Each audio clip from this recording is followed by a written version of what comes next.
was 1891, an Austrian journalist arrived in Paris. He worked for a newspaper in Vienna, and Paris was his new assignment. His name was Theodor Herzl. France back then was the land of the revolution. Herzl expected equality and free thought.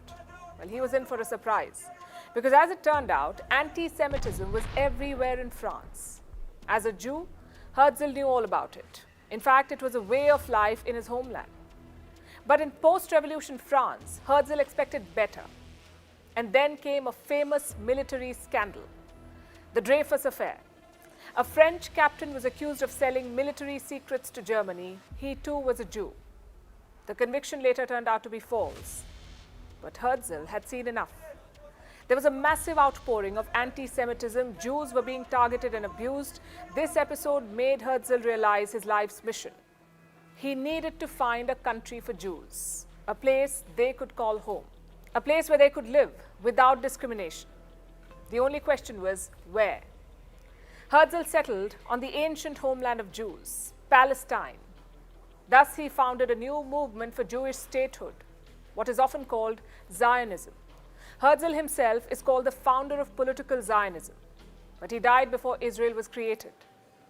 Let me tell you the story of what happened in between, also why Jews left their ancient homeland in the first place, and how they came in conflict with the Arabs. Time for a flashback.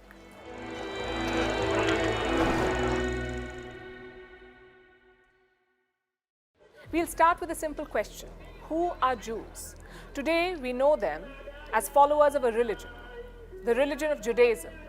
But Jews never called themselves that. In ancient times, they called themselves Israelites. Not Israelis, Israelites. These people originated around 1000 BC. And where did they live? In West Asia, roughly the same place as modern-day Israel. Jews trace their ancestry to three people: Abraham, his son Isaac, and his grandson Jacob.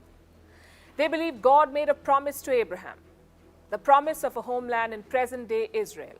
You may have heard Israeli leaders talk about the promised land. Well, this is what they mean, a land promised to them by God. And Jews did live here. Many call it the golden age of ancient Israel. Two kings ruled over the Jews, King David, who founded Jerusalem, and King Solomon, who built the first great temple. Now, the obvious question is this: why did the Jews leave? Because of multiple invasions. First came the Assyrian Empire, then the Babylonians, then the Persian Empire, then the Roman Empire, and finally the Ottomans.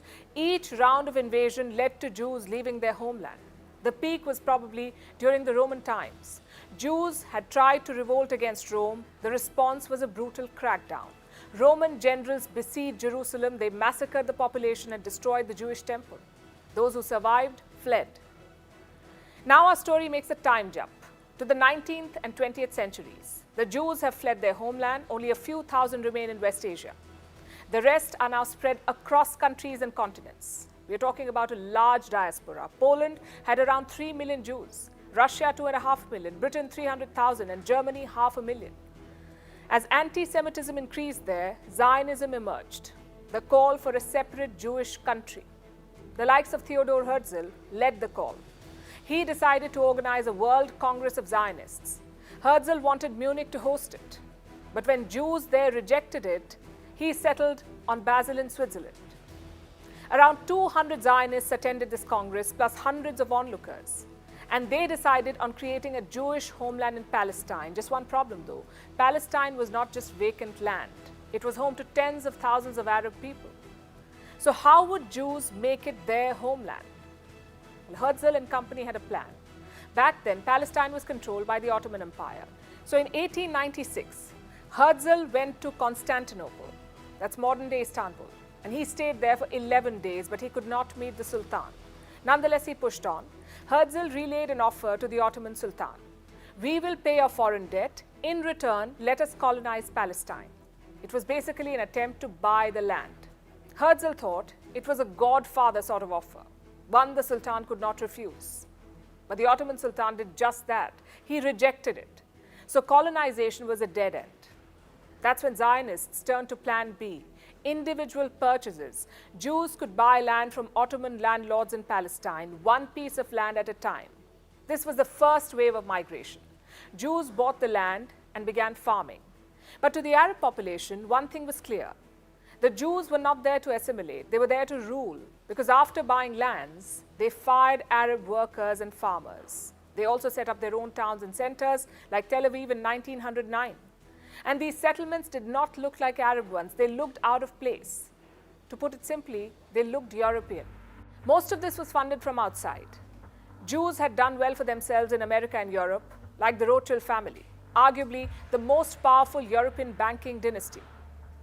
With their help, Jews bought land in Palestine. Still, it was a trickle. Things would pick up after the British got involved. Remember, this was before the First World War, so Britain was still the superpower. The Zionists asked London for help. The response was not quite as enthusiastic. Britain suggested alternatives to Palestine, like Uganda and Argentina. But the Zionists said no. They wanted their ancient homeland in West Asia. Then came the World War. Suddenly, Britain needed the support of Jews. So in 1917, they offered complete support. The British Foreign Secretary, Arthur James Balfour, wrote a letter to the Rothschild family. He said Jews would have a homeland in Palestine. He said Britain was committed to it, and after the war, they had the chance to do just that. The Ottomans were defeated. Britain was given control of Palestine. By now, Jewish migration had picked up. They were still a minority in Palestine, but they had their strengths. More organization, more money, and more support. An example of this was the Haganah. It was a Jewish paramilitary organization founded in 1920. Its job? To protect Jewish settlements in Palestine. The Arabs were no match for it. The Haganah had better intelligence, also better training, thanks to the British. In the 1930s, Jewish migration picked up again. The reason was Nazi Germany this time. Hitler targeted and massacred Jews by the thousands. So those who could fled. As the Jewish population exploded, Palestinians revolted. Jewish settlements and trains were attacked. So the British did what they do best. They said, let's partition. A Jewish state for the Jews, an Arab state for the Palestinians. But the Arab side rejected this. Much like today, their leadership was divided. So even when the proposals were favorable, they could not capitalize. And this back and forth continued through the Second World War. And soon Britain was fed up. They were financially and politically drained. So what did they do? Well, they packed up and left. They told the United Nations, it is now your problem. So the UN came up with a plan. And listen to this closely. The Jewish state would get 55% of Palestine, including the Negev desert. This state would have 500,000 Jews and 400,000 Arabs, so a Jewish majority. The Arab state would get 44% of this land. And this state would have around 10,000 Jews. Its areas would include the West Bank and Gaza. I know the math does not add up.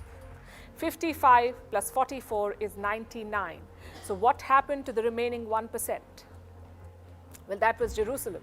The city would be controlled by an international regime, basically the United Nations. Palestinians rejected the plan. But the Jews said, okay, we are now independent. In 1948, they declared the state of Israel. And almost immediately, Arab countries attacked them, namely 5 of them: Egypt, Syria, Jordan, Iraq, Lebanon. But wars are not fought on numbers alone. The Arab leadership was divided. Each country had a different objective. Also, their supply lines were stretched. Israel, on the other hand, was motivated. They were fighting for their existence. And in 1949, they won the war. Israel now occupied 77% of Palestine. So after the war, you had 3 different parts: the state of Israel, the West Bank controlled by Jordan, and Gaza controlled by Egypt. And the Palestinians? It was a nightmare for them. 250,000 people were displaced from their homeland. The Arabs called it the Nakba. But the maps were not settled just yet. In 1967, another war broke out, again Arab states versus Israel. This time, Israel won an even more comprehensive victory. In 6 days, they captured 3 important territories: the West Bank, Gaza and the Sinai Peninsula, and the Golan Heights. Basically, all of Palestine and more. Later on, Israel returned Sinai to Egypt. They also formalized the border with Jordan. But the question of Palestine remains. Israel still controls the West Bank. They often build settlements and eat into Palestinian land. Over in Gaza, it's a full blockade. and right now a full-blown war. So where do both sides stand right now? Palestine wants statehood based on pre-1967 borders, meaning the whole of West Bank, Gaza and East Jerusalem. Israel says it's not possible. They have built dozens of settlements inside West Bank, so Israel says the demography has changed. Plus, the country is always expanding. Any Jew anywhere in the world can become an Israeli citizen. It's called the Jewish law of return. So resolution looks far away. I know we call this a regional conflict, a West Asian conflict, but it's also an exported one. Europe discriminated against Jews. The Ottomans and Palestinians never did. Europe drove them out, and Europe asked them to stay in Palestine. But when the plan looked tough, they bolted. Classic colonial attitude. It's amply clear that there is no military solution to this problem. The question of Palestine cannot be answered with weapons. It requires politics. The only hope is that moderates on both sides can chart a course. And remember, statehood is not the end. It's just the beginning.